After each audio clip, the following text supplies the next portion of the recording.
Right, welcome back. Now, how many of us have received an SMS or even an email claiming that we've inherited some money? Now, usually arising from the death of a family member who belonged to the retirement fund of the company that they worked at. And they're usually, of course, of royalty or from some kingdom far, far away. Now, there are many scammers out there, and people need to be very careful not to fall prey to fraudsters. This is particularly relevant in times like these when people are cash-strapped and tempted to find every single rand they can. Maya Fisher-Frein joins us now to take this discussion even further. Maya, good to have you this morning. I have to say I'm a bit triggered because if the email I received is anything to go by, it said there's a chief somewhere whose long-lost father left me some money. And, I mean, I receive it almost every other day. But is this a real thing or is it just a scam? Well, this is the thing, is there are really tracing agents out there looking to pay out retirement benefits that have been unclaimed.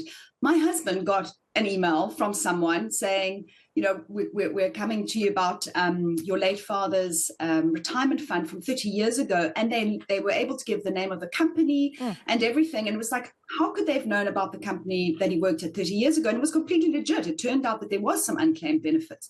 So they are real tracing agents who are contacting people about inheritances from, well, not so much inheritance as in, but unclaimed benefits from retirement funds. By law, they have to do that. And in this mix, of course, come the scammers, because some are legit, right? And how do you decide, I suppose, what's real and what's not? I mean, obviously, if they are unable to tell you, it's sort of like you're a chief, there was a chief and you are an inheritance, it sounds a little bit weird. But if they're giving you some proper details, then there's a good chance it's true. Yeah, and let's talk about that. I mean, how can you then make sure that it is legit, like in the case of your husband? Yeah. So I chatted to Fairheads, which is a benefit administration company, and they do a lot of tracing for retirement funds.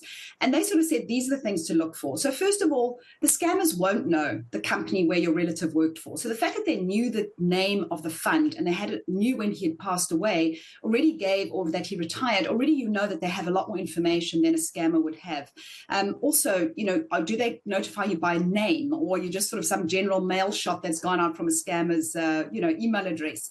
And also make sure that the SMS or email has the name of the tracing company, and that you can go to the website and check that is a legitimate company. It's not just somebody's name or Gmail address that you have to contact.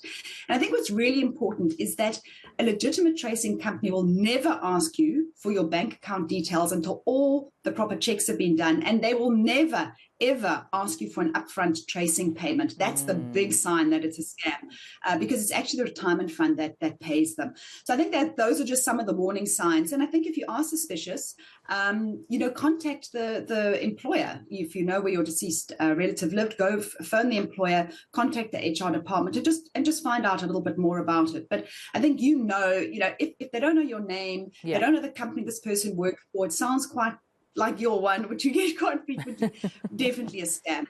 But probably for me, don't ever hand over your banking details, and do not pay anybody. Those are probably the big ones. And I agree with this. I mean, the timing of this conversation could be better, especially heading to the festive season. Scammers are on the prowl, on the loose, out to get every penny for anyone who is unaware. But thank you so much, Maya Fisher-Frein, personal finance columnist, for making sure that we make sound and responsible finance decisions. Thank you so much, Maya.